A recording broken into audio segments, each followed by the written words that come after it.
Good afternoon, everybody, and thank you for joining today's update on COVID-19 in North Carolina. As of today, we have 140,824 lab-confirmed cases, 1,763 new cases reported since yesterday, 1,070 people in the hospital now, and sadly, 2,287 people who have died. We continue to pray for those we've lost. Though every loss is painful, we especially grieve with the town of Washington, which lost its mayor, Mac Hodges. Today, we'll receive an update on the data and the trends from Dr. Mandy Cohen, our Secretary of the North Carolina Department of Health and Human Services. As you'll see, we're making progress, and I'm encouraged. But we have to keep working to fight the disease, make our schools strong, and rebuild our economy. Staying safe and halting the virus spread must continue to be priorities. Today, the Department of Public Safety is sharing direction to law enforcement across the state and on our college campuses about the importance of enforcing the face mask order and limits on large gatherings. While no one wants violations to end in arrests, it's important for the health and safety of our communities that we all do our part. Also important is helping people and businesses who've been hit hard by the economic downturn. Today, the North Carolina Department of Commerce is accepting applications for a new program to support businesses and nonprofits affected by COVID-19. The Job Retention Grant Program will use $15 million in federal coronavirus relief money to support businesses that have seen a dip in sales or services but are keeping their employees on the payroll. Businesses are eligible for grants of up to $250,000 if they've not already gotten support from another program like the Paycheck Protection Program. The deadline for applications to this program is September the 1st, and we'll be sharing a link for businesses to apply or to learn more. I know that this pandemic has made things tough for many of our state's businesses and nonprofits. It's important that we support them as they seek to do right by their employees and their customers.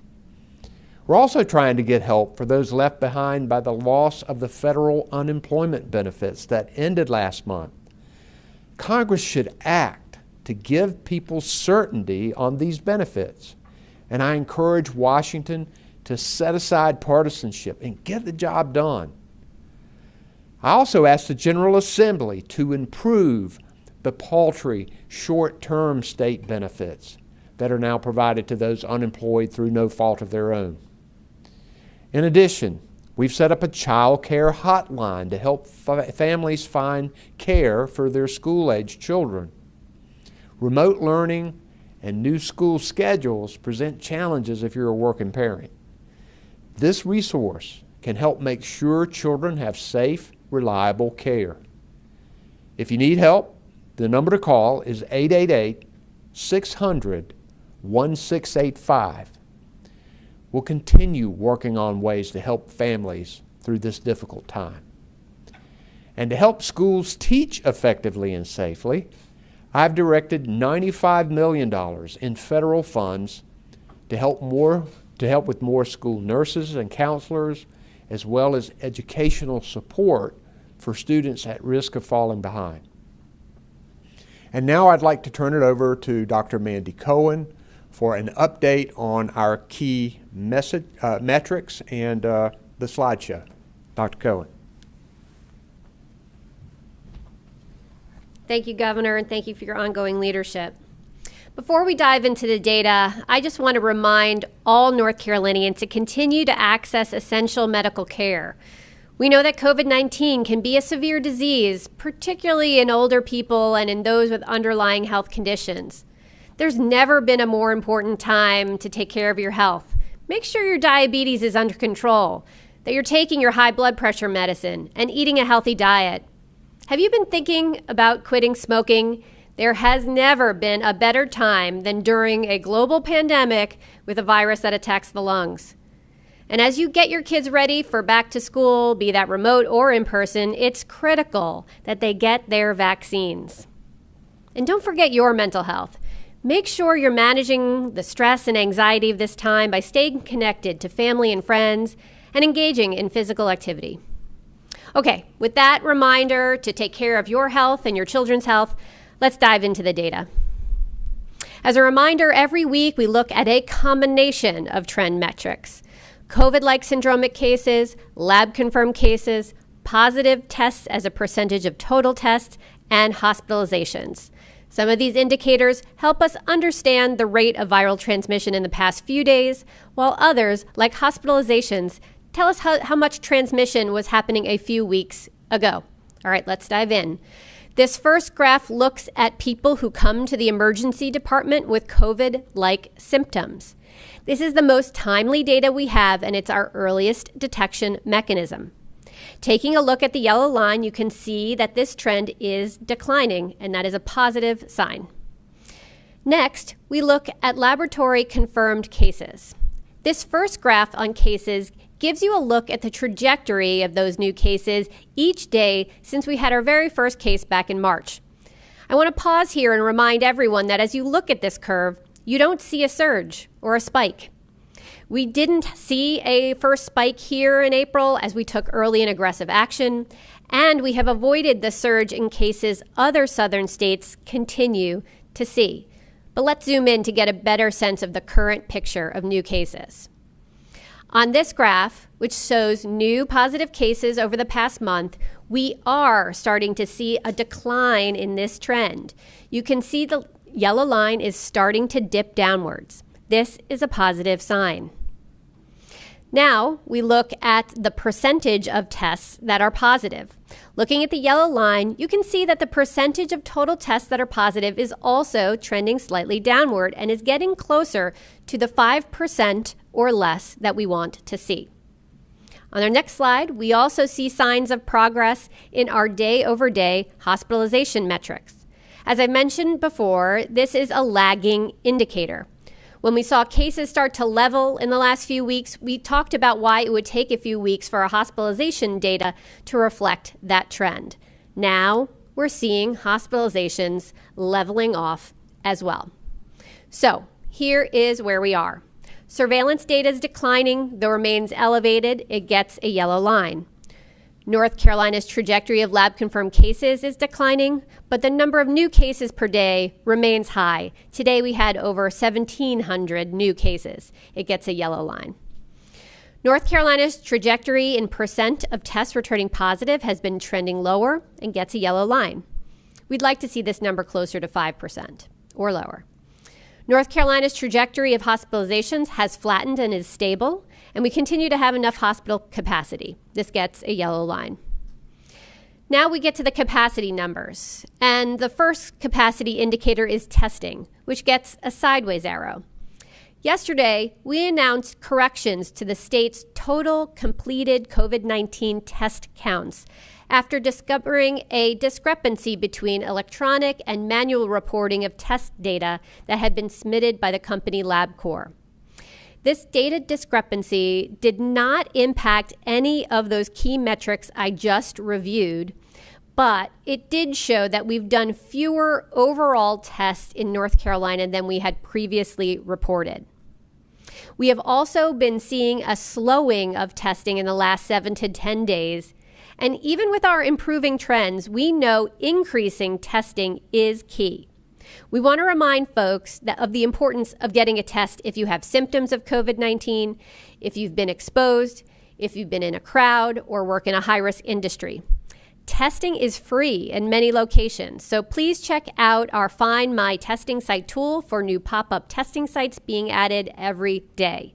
And good news, our testing turnaround times across the state have greatly improved. People are getting results faster.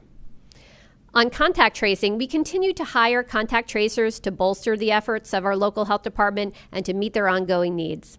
Our PPE supplies remain stable, and we can continue distributing that PPE across our state. So overall, our trends tell the story of sacrifice and hard work that has allowed us to see the start of declines in our key metrics. But remember, this progress is fragile. As our colleges and universities bring students back to campus and our K-12 public schools kick off the school year, we will face a new test. More people will be in close contact and moving around in our communities, and that means the potential for viral spread. But we are smarter and more committed to beating this virus than ever before. So we will continue this hard-fought progress with 3 simple acts of kindness, our 3 W's: wearing a face covering, waiting 6 feet apart, and washing your hands. Wear, wait, and wash. Thank you, Governor.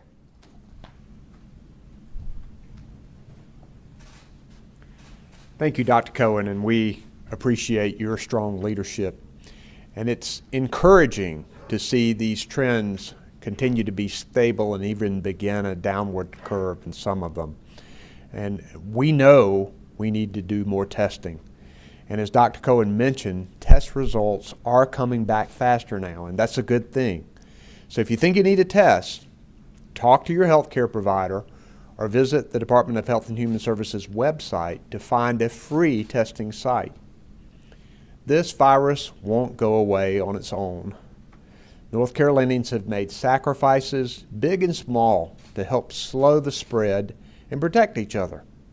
More people are wearing masks, which is exactly what the health experts and smart business owners want to see. To visit family and friends, more people are gathering outdoors and keeping their distance. And as we remain paused in Safer at Home Phase 2 and school goes back into session, now is the time to double down on these efforts. Not only will it boost our economy, it could save your life or the life of a loved one. Let's keep on this course, North Carolina. Look out for one another. Wear your mask and stick with it. Fighting this virus is up to every single one of us.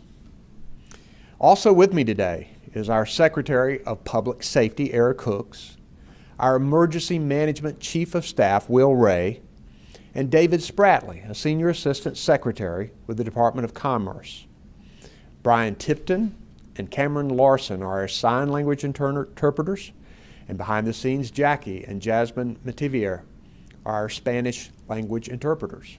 We'll now take questions from the media.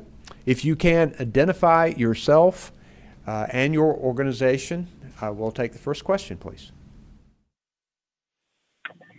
Our first question is from Dawn Vaughn with the News and Observer. Hi, Dawn Vaughn with the News and Observer. Thanks for taking my question. You talked about doubling down on masks, wearing face masks, and I have a question about enforcement. Is it still mainly just complaint driven, and do you think that's successful or should change? And then with the grants for businesses, do you think that still should be the businesses have to have the burden of mask enforcement? Should that still just be left up to them as far as that level? And I also have a follow-up. First, we are encouraging businesses to take control here. We think this is good for not only the safety of their customers and their employees, but it's also good business for them. And we're encouraging people, if you're in a retail store and you see people not wearing masks or employees not wearing masks, to tell the management. We're also informing law enforcement, and Secretary Hooks, I'm going to ask him to come up and say a word or two. He's already getting word out to law enforcement about ways to approach this so that we can get more people in compliance. We've already seen the numbers, the correlation in flattening things out and stabilizing and even seeing a beginning of a decline. We know that that's related to face mask wearing and social distancing. So we want law enforcement to be more involved in this process. So I'm going to let Secretary Hooks say a word or two about what he is telling law enforcement across North Carolina. Secretary Hooks?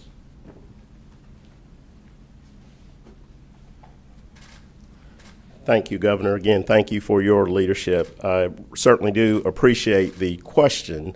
We have always been decisively engaged with our law enforcement partners at all levels concerning COVID-19. In North Carolina, with the leadership of the governor and with the great partnership of Secretary Cohen, we always want to be data-driven and intelligence-led. And so with that spirit of cooperation amongst not just state government, but with our local partners, we constantly communicate with our law enforcement partners. And so what we want to take is really a community-oriented policing strategy where we encourage people in the communities, we encourage businesses to voluntarily comply with the law. But we also want to engage law enforcement so that they can educate people out in the public, people in businesses, and then occasionally they may have to enforce the law. But we're not asking people to go out and arrest people. We're asking that if you have to take enforcement action, there are mechanisms available to you, such as a citation. I think you had a follow-up. Yes, with the using the data, the percent positive calculation is based on 80% of test results that are submitted electronically.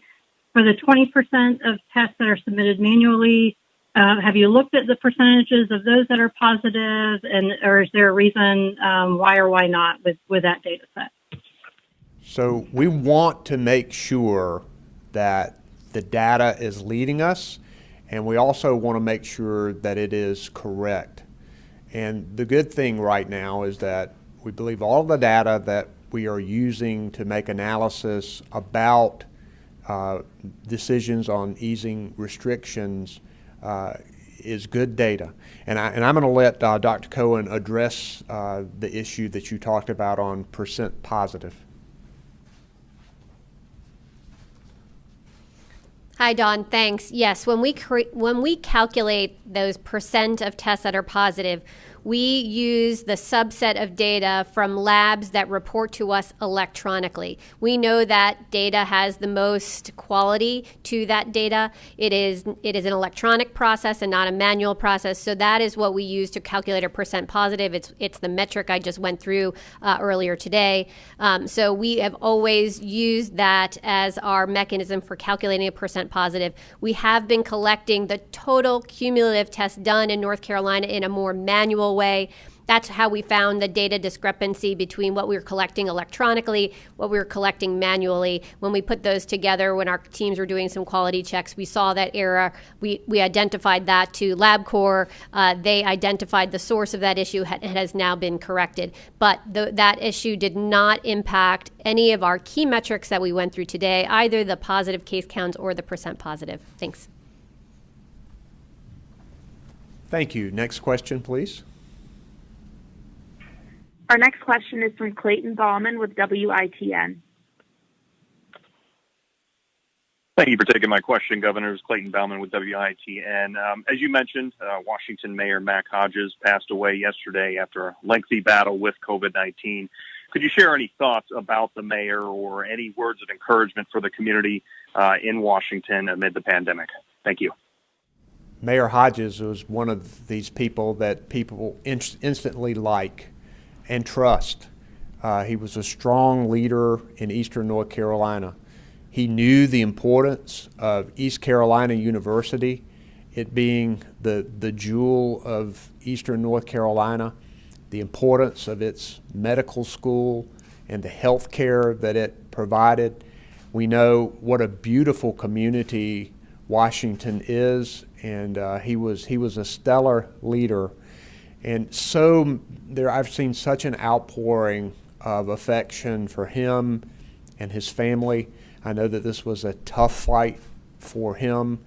This is a cruel virus, and hopefully it gives people inspiration to keep doing things to try to slow the spread so we don't have more sickness and more death. I'm grateful, deeply grateful for his life and public service, and send my deepest condolences to his family and friends and to all of the people, not only of Washington, but the East Carolina community and all over Eastern North Carolina who knew him. Next question, please. Our next question is from David Crabtree with WRAL. Governor, good afternoon. David Crabtree, WRAL. I have a question for you and for Secretary Cohen. Dr. Cohen, I'll start with you. While the LabCorp issue did not affect your key metrics, did it affect LabCorp's credibility with the state? And Governor, to you, while the Big Ten and the Pac-12 have said no football this fall, the ACC so far is full steam ahead. You're a huge Carolina fan. Do you plan to go to a game at Kenan Stadium, not sitting in the chancellor's box or with the Board of Governors, but sitting in the stands with the fans? Would you be comfortable doing that? First, these are very difficult decisions, not only in our colleges, but our high schools. I love sports. I played team sports in high school football and basketball. I know the benefits that it brings for children and young people in college. So I think we all want to get back to it as quickly as possible. We know, however, that we have to keep the health and safety of the students, the faculty, the coaches, first and foremost in our minds. And I think there is more time that is going to go by as they look at numbers and look at the situation. They'll be able to make this decision. We also know that having a lot of people in one place can cause a super spreader event. So if you have football, then there's got to be some kinds of discussion about whether you have fans at all. If you do, how many you have. Those discussions, I think, would be down the road. But these are difficult issues that the universities are talking about right now. I know our Department of Health and Human Services is glad to offer assistance and opinions to them, just like they did the universities. I'll let Dr. Cohen address the LabCorp question. Hi, David. Thank you. LabCorp has been a very good partner to us in the state. Having one of the nation's largest commercial labs here during a pandemic has been an asset to us here in North Carolina. And I'll remind you that they were submitting data electronically to us. That data was correct. It did not impact our major metrics, nor did it impact LabCorp's ability to get results back accurately to patients and doctors. They were submitting a different process to us manually. That was an unfortunate miss on their part and an error.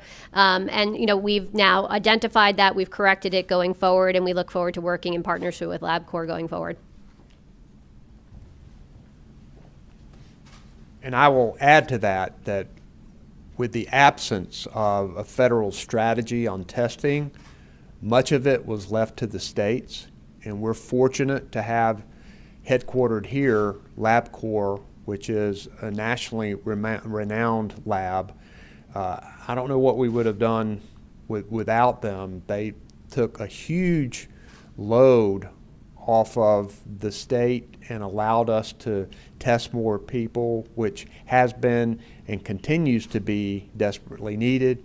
In addition, we appreciate the thousands of jobs that LabCorp provides for working families in North Carolina and have appreciated their good work on this and other things. Next question, please. Follow-up, David Crabtree, WRAL. Governor, last week we spoke with Chancellor Guskowitz about what Kenan might look like this fall, and he said that he had been working with Dr. David Weber of UNC and infectious diseases to try to work out a plan. So I do renew the question in all seriousness. If it goes forward, are you comfortable taking your family to a football game at Kenan Stadium? Well, first we'd have to see what kind of plan that they put forward. And secondly, I think at this point, I'm going to be too busy in making sure that we're making the decisions to move our state forward, making decisions with emergency management. I just don't think I would have time to go to a football game even if I wanted to. Dr. Cohen, has there been any discussion? I don't think there's been any discussion about that with the university, but we look forward to having those conversations if they want to have them. Next question, please. Our next question is from Kenny Beck with WXII.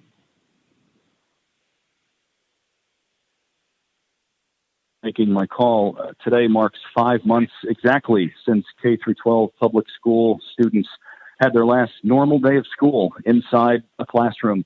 Many districts around the state are opting to do the first month or so of the new school year with more e-learning from home, with the hope to return maybe in September or October. Based on all the data that you have right now and what you and Dr. Cohen showed us earlier, how confident are you that we have seen the worst of COVID-19 in North Carolina, that it's behind us at this point?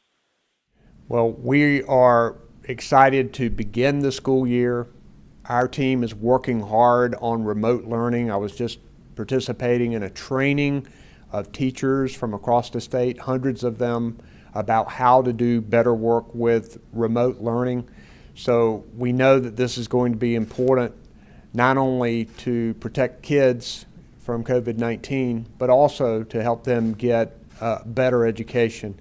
And I may let the health expert talk a little bit about what she thinks for the future of COVID and whether we have seen the worst. Dr. Cohen. Thank you, Governor. As I stated earlier, our progress is fragile. It's going to take continued work on our part to make sure our trends continue in the right direction. I see a challenge in front of us as schools go back into session. We know more people will be moving around, and we know virus will be moving around. But if we can do the 3 W's, we know science tells us that will keep viral spread low. What I see, though, as we go into the fall also is the start of flu season. Then we start to have 2 viral illnesses out there that could have severe impacts on our population. So you're going to be hearing a lot more from me and my team, and I'm sure the governor as well, about the importance of everyone getting their flu shot this year. So our ability to make sure folks get their flu shot this year is also going to impact our ability to have success in the COVID front as well. So a lot of hard work still ahead for us, but I know that we as North Carolinians are going to pull together. We're smarter than we've been before. We know more about COVID-19. We know what works, and it's the 3 W's. Thanks. Thank you. Next question, please. Our next question is from Michael Hyland with CBS 17. Hi, I have a question related to the testing turnaround times. I know, Dr. Cohen, you've been pointing out that those have come down in the last couple of weeks. There are some groups who would like states to release that information at least weekly, what the average turnaround time is. Is that something you all are looking at doing here and posting that online so people can actually see how long they should expect to take to get a COVID-19 test result? Hi, Michael. Mandy Cohen. Thanks for that question. I think, yes, that is something we'd like to do, but I want to note on the front end that different labs have different turnaround times. And so we've noticed that different commercial labs, and there's been 1 or 2 in particular that had higher turnaround times, and it pulls up the average for everyone because they're big and commercial labs. So we're trying to think about a thoughtful way to present that information. I wanted to share that on aggregate, what we are seeing with our data is that turnaround times are now within 2 to 3 days, which is good news. So people are getting their results faster. So we definitely want to encourage folks, if you need a test, if you have symptoms, if you've been exposed, you've been in a crowd, you work in a high-risk industry, make sure you're going to get a test and you're going to get those test results faster. Thanks. Thank you. Next question, please. Follow-up, Michael Hyland, CBS 17. Hi, I have a second question related to the issue with the unemployment benefits. Governor, is it your intention that people would get this full $400 that's been ordered by the president? Because the guidance from the federal government is saying that the amount they get from states could count and knock off $100 from that. And then now that the process has started, at least to start accessing that money, do you have any indication when people who need this money might actually get it? Yeah, that's a good question. First, we need to get unemployment compensation to the people who need it, people who are hanging by a thread and need to put food on their table and pay the rent. And it's unconscionable that the President and Congress have not reached an agreement to fund the program that is already there. You know, we want that $600 per week to keep coming to North Carolina, but obviously they're in a stalemate. The president's order creates a new program which will require every state to set up a separate bank account and a separate regulatory scheme in order to get that $400. I mean, I want them to get all they can get, so I would advocate that we do take the $300 and add $100 from our North Carolina Unemployment Trust Fund to get that money. I assure you our staff will work as hard as they can to get that money out to people, but they're still waiting for the Department of Labor federal rules on how this is going to operate. Because one thing that I have said to our members of Congress and our U.S. senators, don't create more programs here. Already this is difficult enough for states to administer because of the overwhelming amount of people who've lost their jobs. Fund the programs that we've already set up. And you know, if there's no other choice, and if Congress and the President can't agree on funding this program, then we're going to continue to proceed forward, try to set up this new process, try to get this $400 supplemental money to people as quickly as we possibly can. But I'm going to continue to urge Congress and the President to agree on funding this program we already set up. And then secondly, we have to get our state legislature to do better on the state benefits. Most people are running out of their payments after 12 weeks. They're capped at $350 per week in North Carolina. That cap needs to be raised. The amount of time, particularly during this pandemic, needs to be extended, so the state legislature needs to take action as well. Next question, please.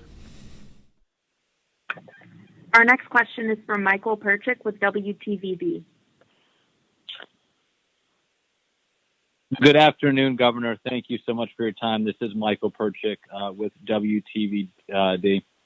We know the state is tracking deaths. It's one of the metrics that has been mentioned by Dr. Cohen in past briefings. Can you give us any sort of indication at this point of what we're seeing there and how the death rate is looking for our state compared to other states? And if there's any sort of pattern to the deaths that we have seen reported over the past couple of weeks? First, we're going to lower the number of deaths by slowing the spread of the virus, but also improving treatment, making sure that our hospital system is not overwhelmed. In some of these other states, some of their deaths can be attributable to the fact that they were having a hard time getting an ICU bed or a ventilator to a patient. We do not want that to happen in North Carolina, so slowing the spread is important, but also getting people the best medical treatment that they can is important. But I'll let Dr. Cohen talk a little bit about her thoughts on the death rate. Thanks for that question. As we've talked, some metrics help us as leading indicators. They tell us what's going on right now. Some are lagging indicators, and it's several weeks until we really understand what's happening with those metrics. We talked earlier in the press conference about hospitalization being a lagging indicator, meaning as we start to see our cases improve, it took a little while for us to see stabilization in our hospital numbers. Death is an even further lagging indicator beyond hospitalizations. Unfortunately, the way the disease goes, folks get ill, and it's about day 10 that they're usually seeking hospitalization, and unfortunately struggle for quite some time, as you heard in the case of the mayor, sadly having a long battle with COVID-19 before succumbing to the virus. Death is a very much of a lagging indicator, and it really tells us more about what was happening in North Carolina back in July. And we know in July, as we saw from the metrics earlier that I shared, that was when our cases were at our highest. So it's not surprising now that our deaths have gone up a bit. I think that reflects what was happening in July. I expect those to be leveling off and then to decline. When you look at us compared to our other southern states, it's not going to be surprising. They had a surge of cases. They're going to see a surge of hospitalizations, as the governor mentioned, and they're going to see a surge of deaths. We won't see that here. We will see that increase to reflect the increase of cases, but we will likely also see that stabilize and decline in the next couple weeks as well.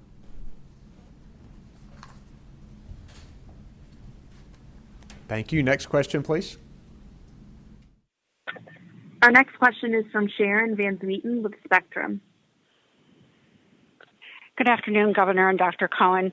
My question is about testing. With free testing sites and enough capacity in the state for testing, why is it still so difficult to get a test? You have to go to a doctor, you have to get a recommendation. All of that takes time when someone might not be feeling well or could be asymptomatic and spreading.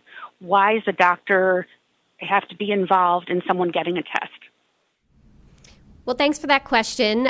A doctor does not need to be involved in you getting a test. You can go to our website to find my testing site. We actually have what's called a standing order. Dr. Betsy Tilson, who is our state health director, has a standing order so that folks don't need to go to a doctor first and can go directly, whether it's to a pharmacy, one of these other pop-up sites that are at churches or other settings. So you do not need to go to a doctor first. That's not in every setting. There are certain settings that still want you to go to a doctor, but that is not everywhere. So when you go to our site, it will tell you if whether or not you need to see a doctor prior. Any of the ones that are labeled free, those are testing sites that are being funded by either federal government or by the state of North Carolina, and those do not need a doctor referral. So those would be the sites that I would tell folks to focus on. Certain sites want you to sign up ahead of time to make an appointment just to make sure that they are managing crowd control, right? Some of this is about social distancing and not wanting to overwhelm. But we do not require you to go to the doctor first before getting testing. We knew in North Carolina that would be particularly challenging. Unfortunately, in North Carolina, as you know, we have not expanded Medicaid, so we have a much higher uninsured rate, which means we know folks are not connected to doctors, and we do not want that to be a barrier to getting testing. So do visit our website, do look for those free testing sites, and you do not need to go to a doctor first before going to them. Thanks. And the legislature could easily expand Medicaid when they came back September 2nd. Next question, please. Follow-up, Sharon Van Zwieten, Spectrum News. When there was a lag in the testing, there were complaints that the federal government was not doing enough, or that the state needed the government to do more in getting assets to the state for the testing. Is the increased testing capacity due to more contributions from the federal government? Thank you. We have gotten some assistance from the federal government. What we remain concerned about is the lack of a federal strategy. We've seen a lot of problems in testing that could have potentially been avoided if we had a more coordinated federal strategy. Early on in the process, we didn't have enough personal protective equipment, made it more difficult. Now we're seeing reagent supplies, that the supply chain is being disruptive and hospitals can't get enough of it. They could be doing a lot more testing if they got these supplies. So, we've gotten some help, but we still need more. I have joined with other states in a coalition. We're going to try to find ways, because the feds have not done this. We're going to try to find ways to leverage our combined buying power to try and to get more testing out there. We know this is a real key. Testing, tracing, isolating, driving down the spread of the virus. Dr. Cohen, would you want to? Okay. Thank you. Next question, please. Our final question today will be from Alma McCarty with WFMY. Hello there. Thank you for taking my question. This is Alma McCarty with WFMY News 2. This question is for Dr. Cohen. In terms of the LabCorp situation, could you walk us through again what happened with this manual test discrepancy, how your people were able to find it, and what checks are now in place to make sure something like this doesn't happen again? Sure, happy to. So we have two processes in which we collect data about lab testing across our state. We have an electronic process that comes in automatically, and we have a more manual process that tries to give us a sense of the total amount of testing going on across the state of North Carolina. And this was done because when we were standing up our urgent response to COVID, we did not have a data system that was meant to capture positive and negative tests. It was only meant to capture positive tests. We have retrofitted that system to be able to do more. And as we brought those systems together, the manual process and the electronic process, that's when our teams noticed the discrepancy in the data that LabCorp was providing. They were providing us two different numbers each day. Then we asked LabCorp to help us understand that discrepancy. It's when they identified an issue in how they were pulling their manual data and reporting it to us. But again, all of their electronic submissions, which power our key metrics, that was all accurate, and so our key metrics remain unchanged. And going forward, as the reason we were bringing our teams together was so that we can take the manual process out and rely more on our electronic process, because as we do data improvement and make sure that we focus on data accuracy, we always want to be doing system improvement so that we take people out of the process. When there are people in processes, people are human, people make errors, and so we know that we wanted to get to that more automated electronic process. So that's what we've been doing. That's what we will continue to do, is make improvements to that electronic and more automated process to make sure that we have the quality checks that we can do going forward. Thank you. Thank you all very much for being with us today. Stay safe and healthy, abide by the 3 W's, and let's slow the spread of this virus. Thank you very much.